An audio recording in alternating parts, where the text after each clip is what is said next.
Hey, what is going on, guys? MechlordGames here today with the updated Odd Eyes Dragon deck profile. I would be doing the real-life version of this, but there are a few things in this deck that I don't have that I decided to try out, so I was playing around with it online, and this is what I end up coming up with. So let's get right on into the deck profile. We are still running the 3 Odd Eyes Arc Pendulum Dragons. This is the main guy of the deck that really makes these combos all work, and he is the main piece of the deck, so the deck is geared around solely setting him up and getting him out.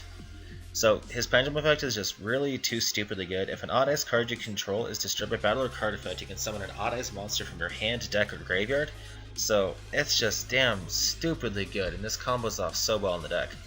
We are running our Odd Eyes Pendulum Dragons. We are running 3 of these just because you want to see this with him as much as possible to get a first turn little setup going.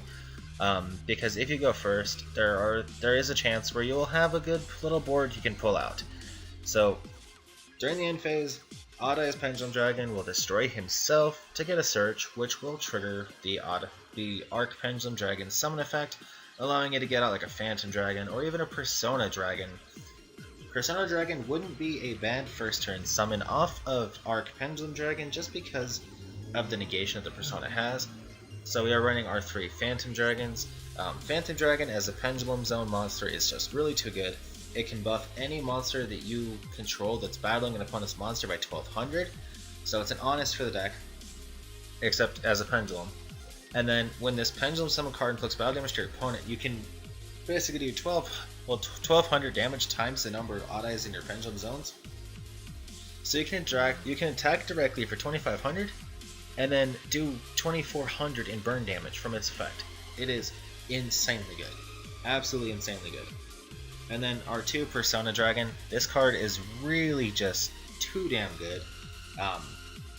Its monster effect is mainly what we use it for. During either player's turn, you can target a face-up monster on the field that was summoned from the extra deck. Its effects are negated. So really just too good. And then double Mirage Dragon. Also, we like this for the monster effect. It's good protection for any Odd Eyes card. Well, for any Odd Eyes monsters that you control, so you can protect them from being destroyed by battle or by card effect, so it's really useful in that regard. And then our 3 Skullcrobat Joker to search out all your Odd Eyes cards. It can search out your Persona, Mirage, Pendulum Dragon, Phantom Dragon, and Arc Pendulum Dragon. So then we are running 3 Apex Avian, easily special summonable. This card is downright one of the best protection cards this deck has. Who needs back row when you have Avians to negate shit? Like, this card is really just too good. You combo this with Vortex for negation boards, and it's really nice. And then Astrograph Sorcerer. This is one of the other combo pieces of the deck. This combos off really nicely with Arc and with Odd Eyes Pendulum Dragon, or even with Sky Iris. So let's say your turn 1 consists of you having this guy, and this guy. You're going to go ahead and activate these 2 as the scales. Pendulum summon like whatever you have. If you have an Avian with it, you Pendulum summon it. But during the end of the turn, Pendulum Dragon's going to blow himself up to get a search for probably Persona. Then you can go ahead and Astrograph Sorcerer, search out Pendulum. So you're going to search out Persona off the Pendulum Dragon. Astrograph is going to summon itself and search out Pendulum Dragon. Arc is going to get to summon something, so you can summon out Mirage Dragon, you can summon out Phantom Dragon, you can summon out another Arc from the deck. So really, it's just all kinds of good little pieces. And then of course our one little copy of Max C to round out the monsters. So this deck is really a lot of combo based. Spiral Flame Strike, it says that's a quick play, but it's really not. So you can activate one of the effects. If you control an Odd Eyes card, target one card on the field and destroy it, or you can add 1 level 7 Odd Eyes monster from your deck or from your extra deck to your hand. So you can search out all 3 of these with Spiral Flame Strike, and it's also generic removal, so it can pop problematic cards. If you don't really feel like you need to search off this, you can just pop the cards instead. So it's really good and has a lot of utility. So you don't really need MSTs or Twin Twisters or anything like that, like we have them sideboarded, but you don't really need them main decked because Spiral Flame Strike can do the same job, except for it says it's a quick play, but it's really not, because I have the card right here next to me. It's just a normal spoil card.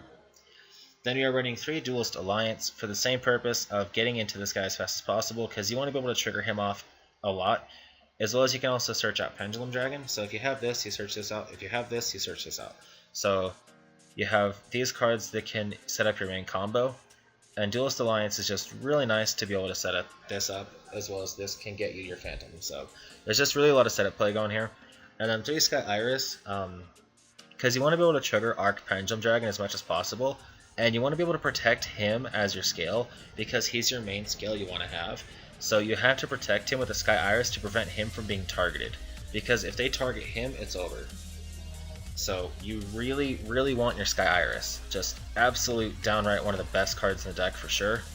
And it searches out more combo pieces for you to play with. So you not only get to pop cards and get searches, you get summons off this. You can trigger the Astrograph Sorcerer effect with this to get the summon off him, get another search off the same thing you just destroyed. So really there's a lot of combo playability, and I'm considering upping Astrograph to 3, because during the testing so far I have not seen Astrograph, and I really wish I did, because it would have just extended the combos so much more, and I would have loved to have it. And then of course there are 3 Terraforming, because you want to see Sky Iris as much as possible. Allure Darkness, because everything in this deck aside of Max C and Avian is a dark monster, so just really good searchability. 1 Upstart Goblin for the extra draw. This will probably be taken out for a 3rd Astrograph, depending on how I feel about it in testing, but so far I haven't really been using Upstart, so this is probably going to be taken out for the 3rd one. Regeki, just board wipe, and then our 1 Odd Ice Fusion. There was one time where I did kind of wish that I had this at 2, but I still found a way around the situation anyway. So I think this card really at 1, I think at 1 this card is feasible. So the extra deck, our main X-Seed is the 3 Odd Ice Absolute Dragon. I make this card a lot, or I try to make it a lot, because if you have Avians on board, you can protect this guy. You can protect your board and prevent your opponent from setting up too much big stuff, as well as he can prevent attacking, so it's really hard for players to get over you. And Absolute Dragon can just negate an attack, detach a card that was attached to him. So like let's say you had an Arc, Phantom, or Pendulum Dragon attached to him, you can just detach that monster and then resummon that exact same monster, because he doesn't target a card in the graveyard, so there doesn't need to be an Odd Ice target in your graveyard initially to even use this effect, because the cost of the effect is when your opponent declares an attack, that's what triggers it. So you trigger it, you negate it, then you can special summon a monster from the graveyard, and it doesn't target, so it's really good.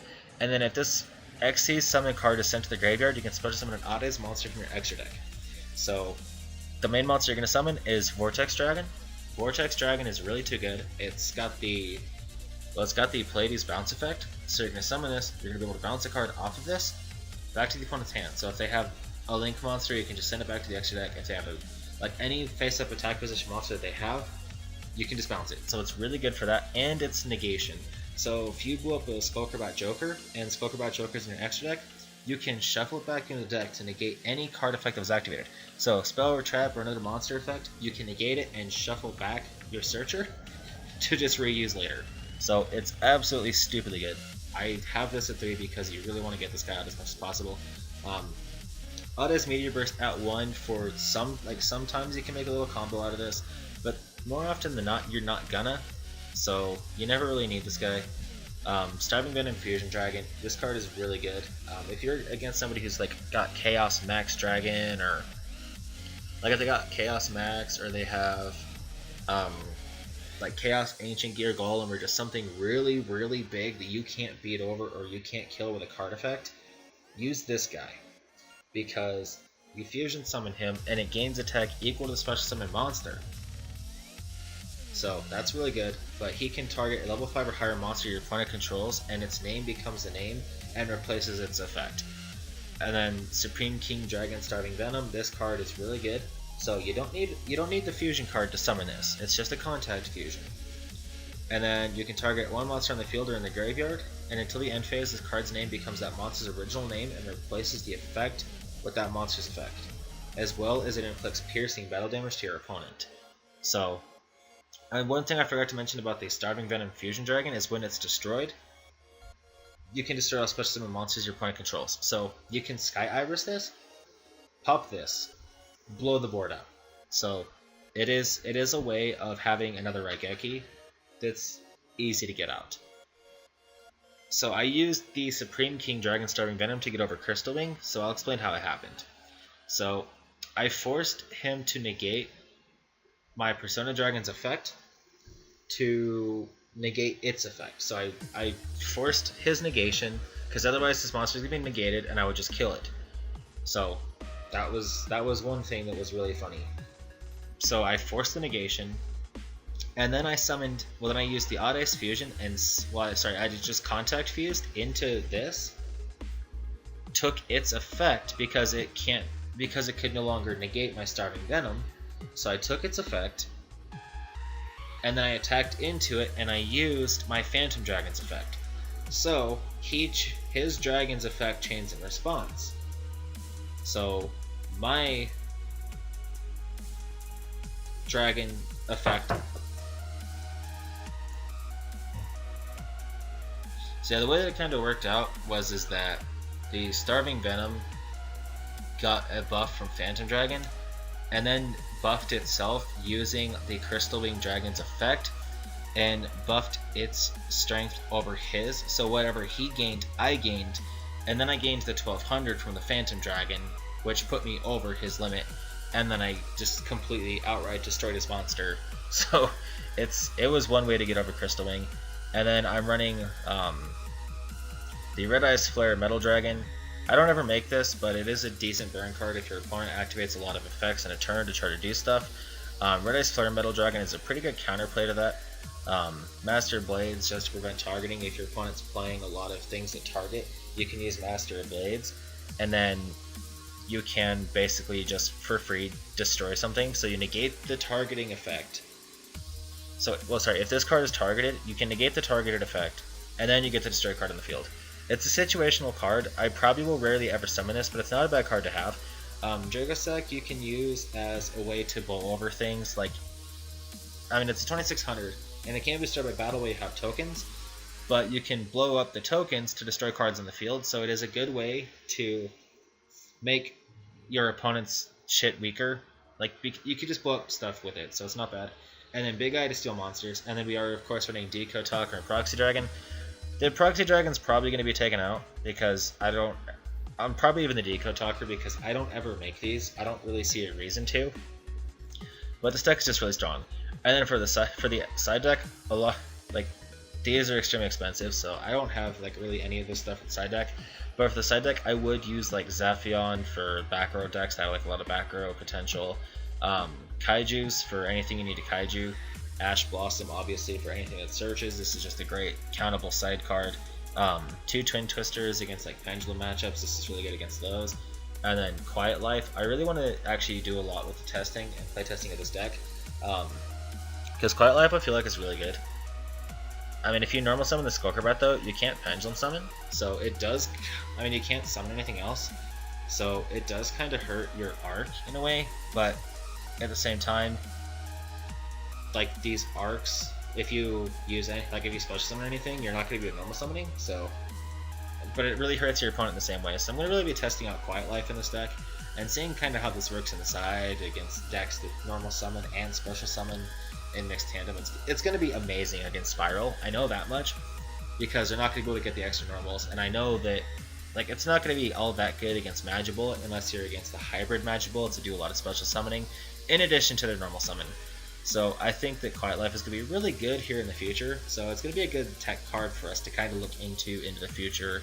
And as time goes on, this card's price might rise, and we might see a lot of play out of this card. Same with lose one turn. Quiet Life plus lose one turn is just downright stupid. Your opponent basically doesn't get to do anything really. If they normal summon, they can't special summon, or if they do special summon, they have no effects and they can't normal summon. So it's a really good little lockout, and it's pretty powerful. So that might be a combination we're going to see in the future. So thank you guys for watching. I hope you guys enjoyed this deck profile. I wanted to do the IRL profile for this, but I unfortunately just don't have the means of these cards at the moment. For the main deck, I would need to purchase the 2 Astrographs, 2 more Avian, and then the 1 Maxi for the main deck. And then for the extra deck, I would need to purchase these other XCs and then the links, which would only cost me about $70–$80 at most to pick those up. And then if I were to do the side deck would be expensive. Like picking up, like it's like about $250 for the Ash Blossoms in total, so that's really expensive. The Kaijus aren't that much. They're still a little expensive, but they're not that much. Zaphions, I don't even know how much those are going for, and I don't know what Quiet Life is going for. That Twin Twisters is still pretty popular, so that's going for a pretty penny. So, that's the deck profile, guys. Let me know what you think in the comments down below, and I'll see you guys in the next video.